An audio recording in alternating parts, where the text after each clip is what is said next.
오늘 유다서 14번째 시간인데요. 사도들이 미리 한 말. 우리 17절 말씀 한번 읽어볼까요? 시작. 사랑하는 자들아, 너희는 우리 주 예수 그리스도의 사도들의 미리 한 말을 기억하라. 아멘.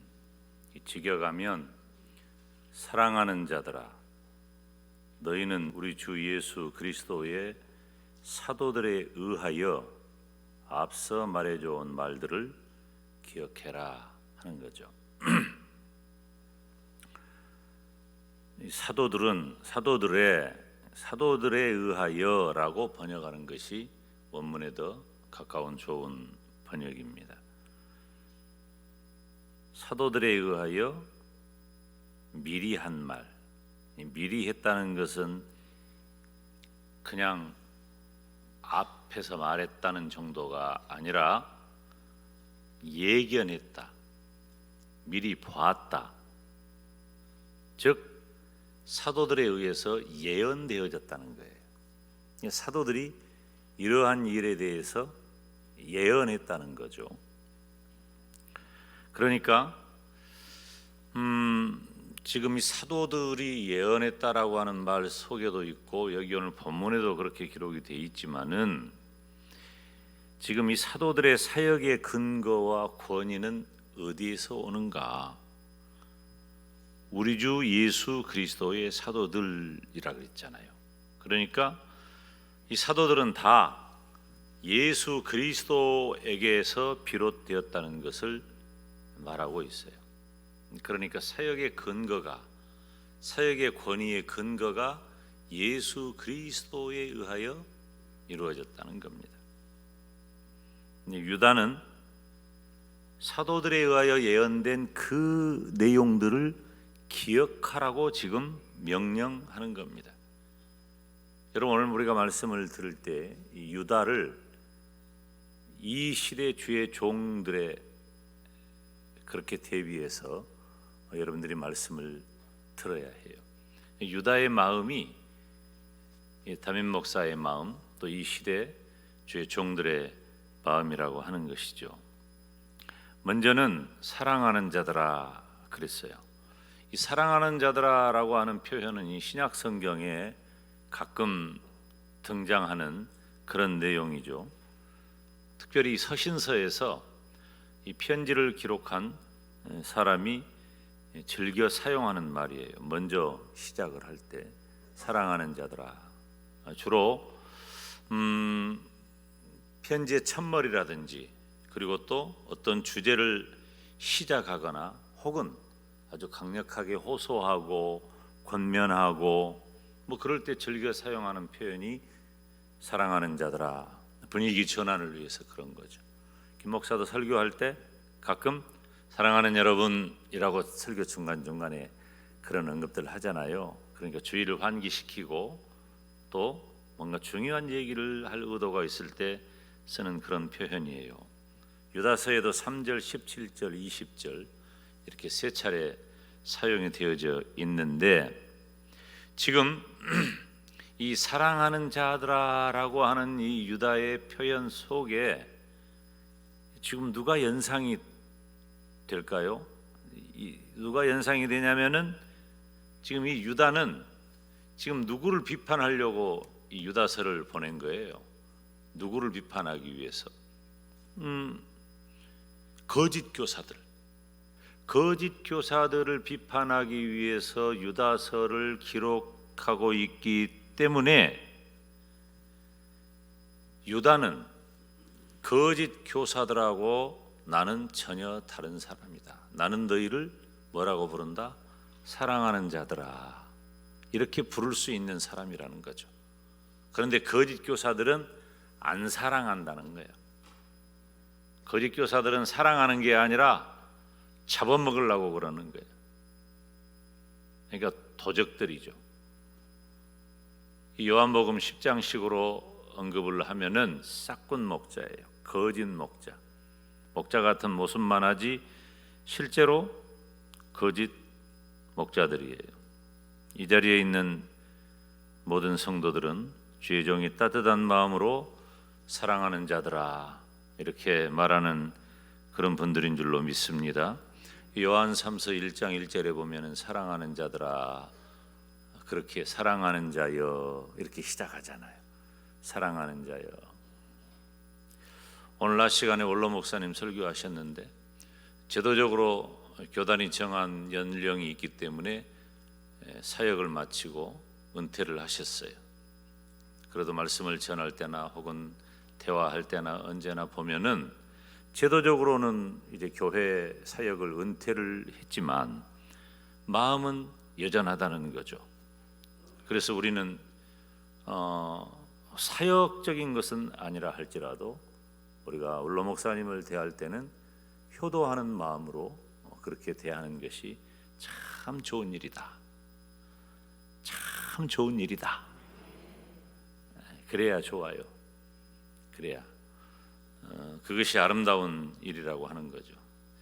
같이 가운 입고 찍은 사진이 없어가지고 사진 하나 찍자고 오늘 2부 예배 마치고 그랬더니 나보고, 제가 끝나고 웃었잖아요. 많이. 뭐라고 말하냐면은 나보고 원로 목사라고 하는데 김 목사가 머리가 하얘가지고 누가 원로 목사인지 모르겠네 그러더라고. 그랬어요. 아니 그러고 봤더니 지금 이 배경이 바뀌니까 벨라도 하얗네. 그래가지고 방송실에서 조정하려고 했는데 여전히 잘 안 되나 봐. 이게 이 카메라가 바보예요. 아주 좋은 카메라거든요. 좋은 게 또 바보야. 이게 제 이 옷 색깔이나 뭐 이런 것에 따라서 밝기가 또 달라져요. 이거 못 잡는 것 같아. 어찌 됐든 그 말하려고 그런 건 아닌데, 어찌 됐든 죄 종들이 성도들을 대할 때 사랑하는 자들아 라고 표현하는 것은 거짓 교사들이 성도들을 대하는 태도와 마음과는 전혀 다른 것이다. 유다는 그것을 지금 대비적으로 대조적으로 보여주고 있는 거예요. 왜 그러냐면은 거짓 교사들도 선생님처럼 사역자처럼 그들과 함께 하면서 그들에게 감언이설을 하고 꼬드기고 그럴듯하게 보이고 해도 안 사랑한다는 거예요. 그런데 유다는 사랑하는 자들아 하는 거예요. 저는 우리 영광대교회가 우리 주님 오실 때까지 주의 종이 성도를 사랑하는, 그리고 성도는 또 주의 종을 사랑하는 그런 교회 되기를 주님의 이름으로 축원합니다. 이 초점을 보면 지금 마지막 때에 있을 일에 대해서 예언하는 거죠. 그러니까 예언하는 거예요. 누가 예언한 거예요? 사도들이 예언했던 일들을 언급하는 거예요. 18절 보면, 우리 18절 함께 읽습니다. 그들이 너희에게 말하기를 마지막 때에 자기의 경건치 않은 정욕대로 행하며 기롱하는 자들이 있으리라 하였나니. 아멘. 이 마지막 때, 여러분 성경에 보면 마지막 때, 종말에 이런 표현 나오잖아요. 이것도 신학적으로 우리들이 학교에서 또 우리 목사가 될 사람들은 이 부분에 대한 공부도 많이 합니다.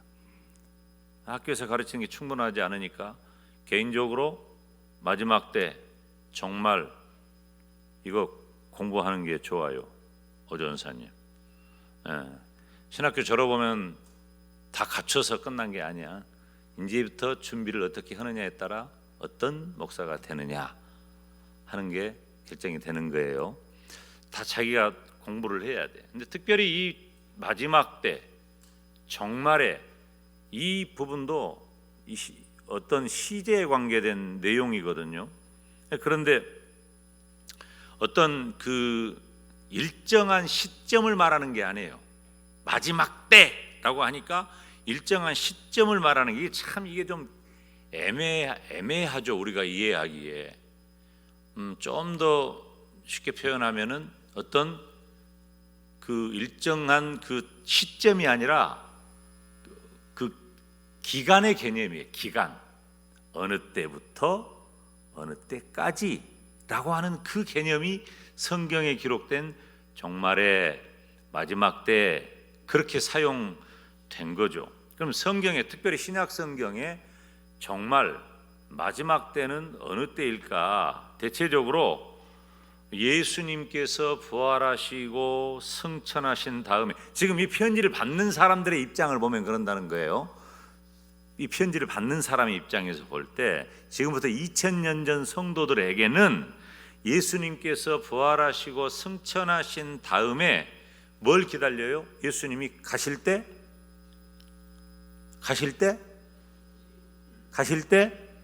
다시 오신다 그랬잖아요. 뭘 기다려요? 다시 오시는 걸 기다립니다. 예수님께서 다시 오신다고 했으니까 다시 오실 때를 기다리는 거예요. 그래서 예수님께서 승천하신 다음에 다시 오실 때를 기다리는 그 모든 시간을 종말론적으로 표현하는 것입니다. 근데 구약에서도 이런 내용이 언급되어 있는데, 구약에서는 메시아가 와서 세상을 심판하고, 구약의 주제는, 대주제는 뭐냐면은, 따라서 합시다. 이스라엘의 회복. 여러분이 구약 성경을 읽을 때 굉장히 중요한 핵심 주제 가운데 하나예요. 왜냐하면은 예언서 전체가 제가 예언서를 이해할 때 어떻게 이해해야 한다고 제가 언급을 했죠.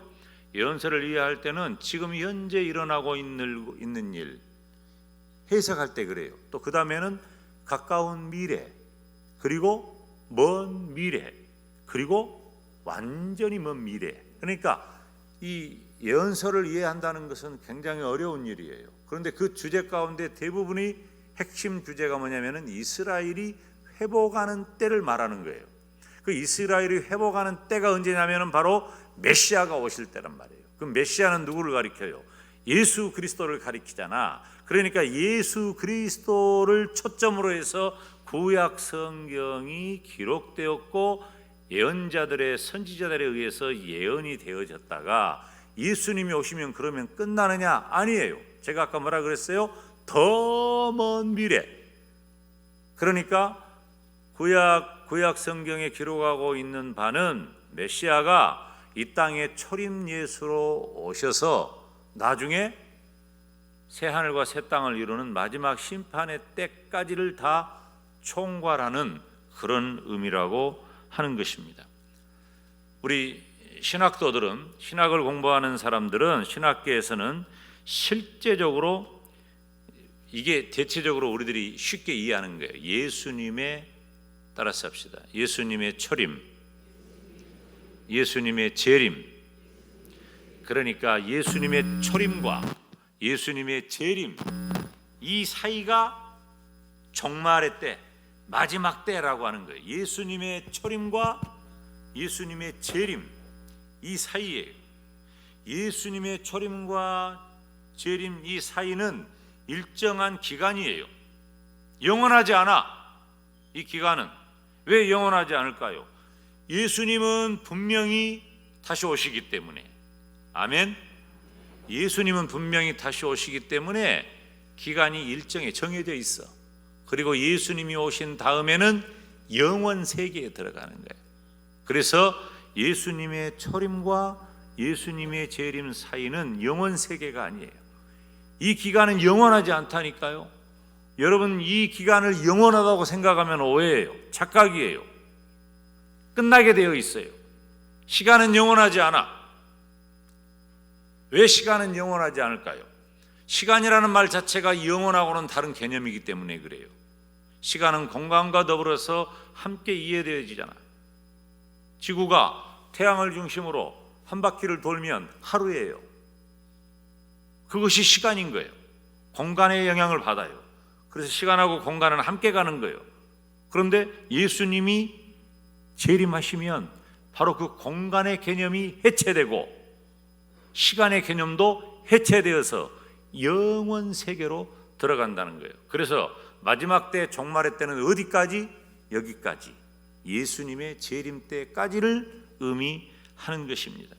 그래서 지금 그러니까 이 유다서가 말하고 있는 주 예수 그리스도의 사도들이 미리 한 말을 기억하라.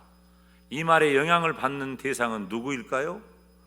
가깝게는 유다서 유다가 기록한 이 편지를 받는 당시대의 2000년 전의 성도를 말하는 것이고, 그리고 우리 주님 다시 오실 때까지 신약의 모든 성도와 교회를 의미하는 것입니다. 지금 이 시간에 주의 종을 통해서 이 말씀을 증거케 하는 것이 바로 유다서가 기록한 목적대로 하고 있는 것이죠. 여기 있는 말씀을 보면 경건치 않은 정욕대로 행한다 그랬어요. 경건치 않은 정욕대로, 불경건한 욕망들을 따라가는 것을 말해요. 불경건한 욕망. 기롱한다는 표현 우리가 일반적으로 요즘은 잘 쓰지 않죠. 이 성경 번역이 요즘 된 번역이 아니기 때문에 이런 표현을 썼는데, 이 기롱한다는 말은 어떤 말이냐면은 비웃는다, 조롱한다, 그런 말이에요. 자, 8절에 보면 그러한데 꿈꾸는 이 사람들도 그와 같이 육체를 더럽히며 권위를 업신여기며 영광을 회방하는도다. 8절에 1장 8절 말씀에 우리 함께 읽어볼까요? 시작. 그러한데 꿈꾸는 이 사람들도 그와 같이 육체를 더럽히며 권위를 업신여기며 영광을 회방한다. 이건 설교를 했었죠. 유다는 그러니까 이미 이러한 말씀들이 사도들에 의해서 예언되어져 왔기 때문에 사도들에 의해 예언되어져 왔던 이 거짓 교사들의 마지막 때에 출현할 것을 기억하라는 거예요. 언제예요 그때가? 언제예요 그때가? 이때라니까. 봐요. 여기 보세요. 언제예요 그때가? 이때라니까. 마지막 때. 이 마지막 때가 언제예요?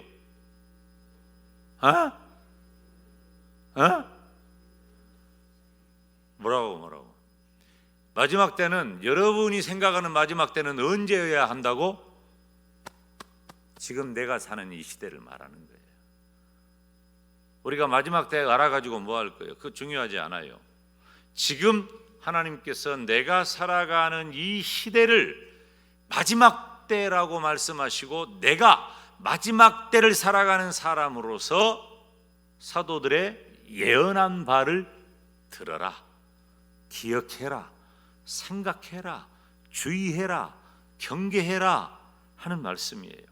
그러니까 지금부터 2000년 전에도 거짓 교사들은 교회와 성도들을 회방하고, 조금 이따도 언급하겠지만은 이간질하고 분리하고 못된 짓 하고 그렇게 했었는데, 우리 주님 오실 때까지 이 일이, 마지막 때까지 이 일이 계속되는데, 100년 뒤에 일어날 일에 대해서는 우리가 경계하고 교육하고 준비하도록 하는 것은 의미가 있지만 우리가 살 때는 아니잖아.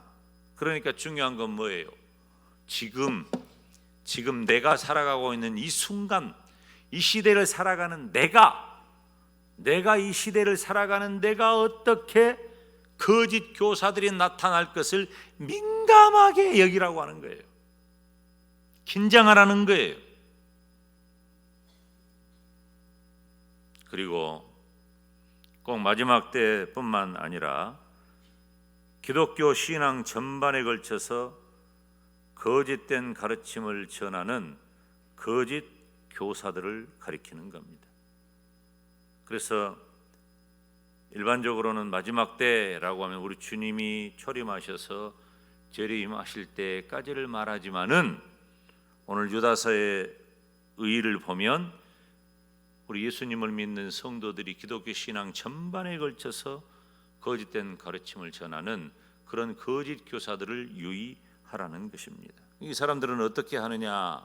19절 말씀을 보면 19절 시작.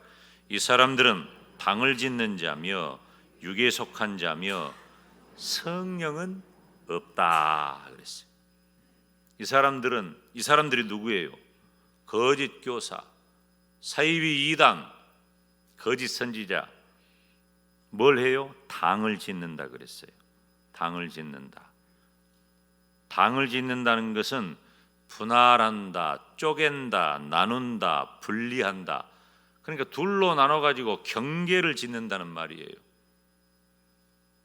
구약에 고라당이 이스라엘 백성들 사이에서 나왔잖아요.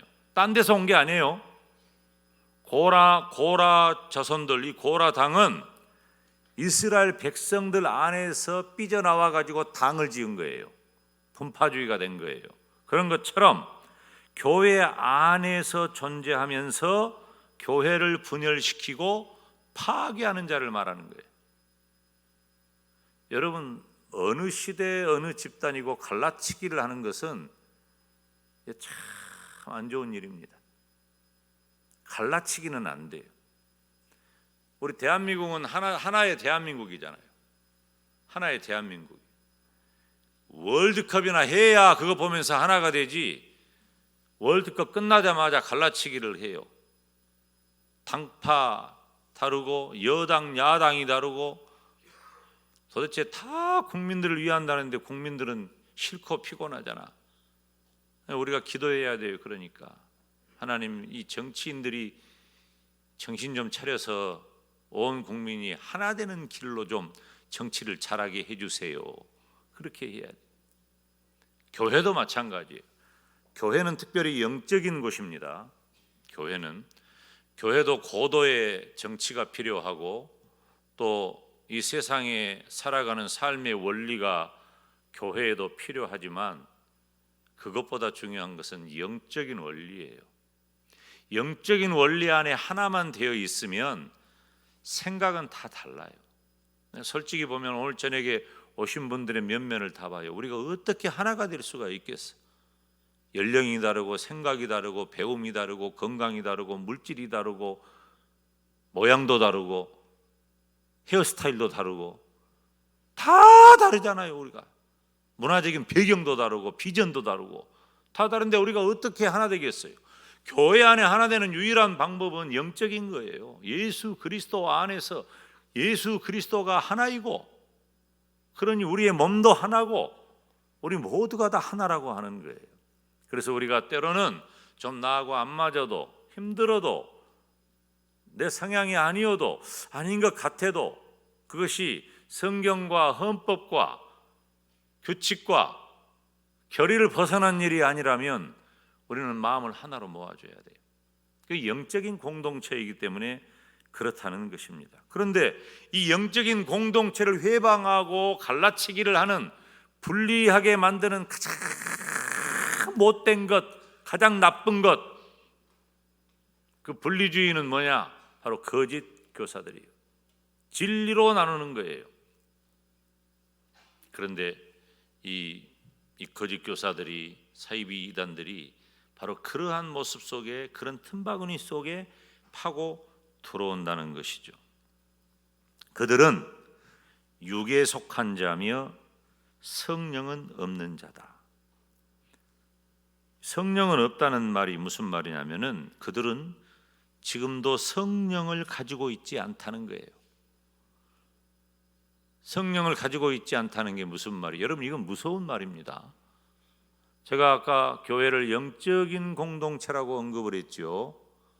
그런데 성령은 없단 말이에요. 성령은 없다. 성령을 가지고 있지 않다. 물질적인 현실에만 속해 있는 것뿐이지 여전히 하나님의 영을 소유하고 있지 않아요. 그러니까 가짜예요. 속이는 자예요. 거짓말하는 거예요. 한 무대기에 섞여가지고 사니까 성도들하고 교제를 하는 것 같기도 하고 같은 모습의 성도 같기도 하지만 그들은 결국 서서히 분당과 분열을 이루어간다. 유다는 그것을 사도들의 예언을 예로 들어가지고 경고하는 거예요. 누가 분당과 분열을 계속해서 이루어가요? 누가 그래요? 거짓 교사들이 그렇다는 것입니다. 이들은 스스로는 믿음이 있다고 하죠. 그런데 성령의 지배를 받지 않아. 그냥 말이 안 맞잖아요. 믿음이 있다고는 하는데 성령의 지배를 받지 않는단 말이에요. 있을 수 없는, 앞뒤가 안 맞는 말이에요. 그래서 하나님의 뜻을 전혀 알 수가 없는 존재들이 바로 거짓 교사라고 하는 것입니다. 단지 이들은 육신과 정욕을 위해서 세속적인 삶을 사는 것뿐입니다. 사랑하는 성도 여러분, 사도들을 통해서 미리 경고하고 주의했던 그 거짓 교사들의 이야기는 지금 이 시대에는 어떻습니까? 지금도 계속되는 거예요. 지금도. 우리 주님께서 초림하실 때부터 재림하실 때까지 이 마지막 시대를 살아가는 이 시대의 모든 성도들, 특별히 오늘 말씀을 듣는 이 자리에 있는 우리 영광대교의 모든 성도들은 사도들에 의하여 예언되었던 그 말을 기억해라. 사도들이 뭐라고 예언했느냐? 말세의 마지막 때에 그들이 거짓 교사가 되어 나타날 것이다. 그리고 우리를 분리하려고 애를 쓸 것이다. 지금 이 시대에 우리는 어떤 가르침을 받아야 할까요? 지금 유다가 말하고 있는 것은 사도들에 의하여 예언된, 사도들에 의해서 미리 이야기되었던 그 얘기를 유다가 전하는데, 이 시대에 지금 이 자리에서 우리에게 적용을 한다면, 첫째, 기록된 성경을 통해서 하나님은 미리 말씀하셨다는 거예요. 우리가 지금 정교인 성경 일독을 하고 있잖아요. 성경을 한번 읽는다는 것은 우리에게 굉장히 중요한 개념이에요. 내년에는 성경 일독의 방향을 조금 바꾸려고 그래요. 연말에 한 100일 동안 계속 성경을 읽으니까 조금 지치기도 하고 중간에 많이 지나가 버린 분들은 포기를 하는 경우가 있다는 것을 제가 이번에 또 알았어요. 작년에도 알았는데 또 알았어. 그래서 내년에는 전략을 좀 바꾸기로 했어요. 3조각, 4조각으로 나누어 가지고 여러분들이 따라올 수 있도록 그렇게 성경을 어찌됐든 우리 교회 식구들이 최소한 1독은 하도록 해야 되겠다. 그리고 그렇게 배치하면 앞뒤로 해서 조금 부지런내는 분들은 3독, 4독 정도도 거뜬히 따라올 수 있겠다. 이제 그렇게 구성을 하려고 합니다. 우리 교역자들하고 지금 준비를 다 하고 있어요. 그럼 이 성경을 읽는다고 하는 것은 우리들에게 어떤 의미가 있느냐? 단순히 성경을 읽어가는 것이 아니라, 저는 좀 그래요. 저도 성경을 이렇게 읽으면서 새벽에 이렇게 낭독하는, 참 우리는 낭독하는 분들의 수고가 너무나도 감사합니다. 다시 말씀드리지만 이 성경을 낭독하는 분들이 낭독하는 그 음성을 들으면서 글로 이렇게 보니까 훨씬 더 잘 보여요. 제가 그냥 성경을 읽다가 발견하는 것보다도 성경 읽는 것을 귀로 들으면서 눈으로 따라가다가 제가 몇 가지 주제를 탁탁탁 골라 잡았다니까요. 얼마나 막 얼마나 오진고 그냥 성경을 읽다가 들으면서 읽다가 그런 게 발견되니까. 근데 여러분 보세요.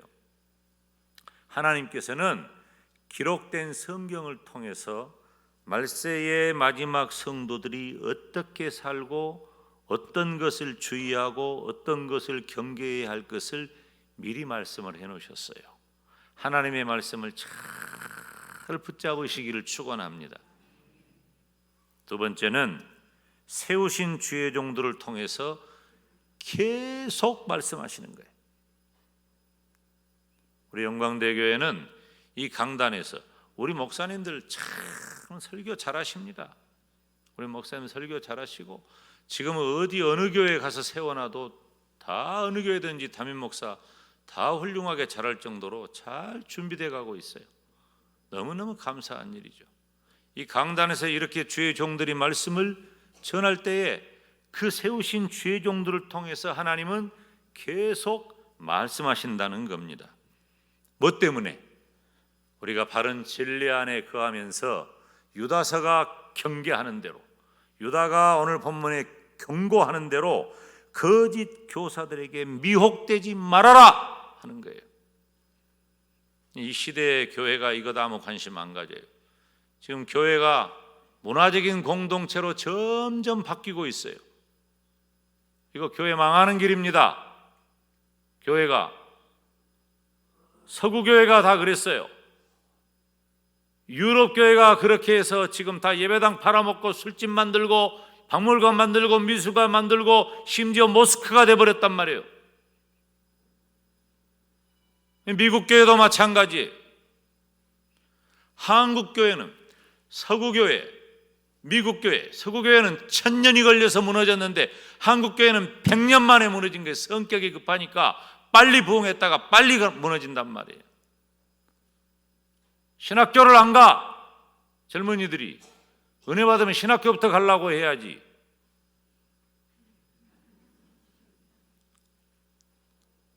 아니, 이 진짜 농담이 아니에요. 신학교를 안 가. 교회를 개척을 안 해. 지금 이 시대의 문제예요. 우리 교단에. 제가 우리 교단의 중요한 부서 가운데 하나가 뭐냐면은 2만교회 운동본부가 있거든요. 저보고 이제 어떤 책임 하나를 맡아달라고 하는데 나 사양하고 막 그러는데 2만교회 운동이 뭐 우리 교단이 2만교회가 되면 뭐하고 안 되면 뭐예요. 그런데 그게 중요해요. 왜 중요해요?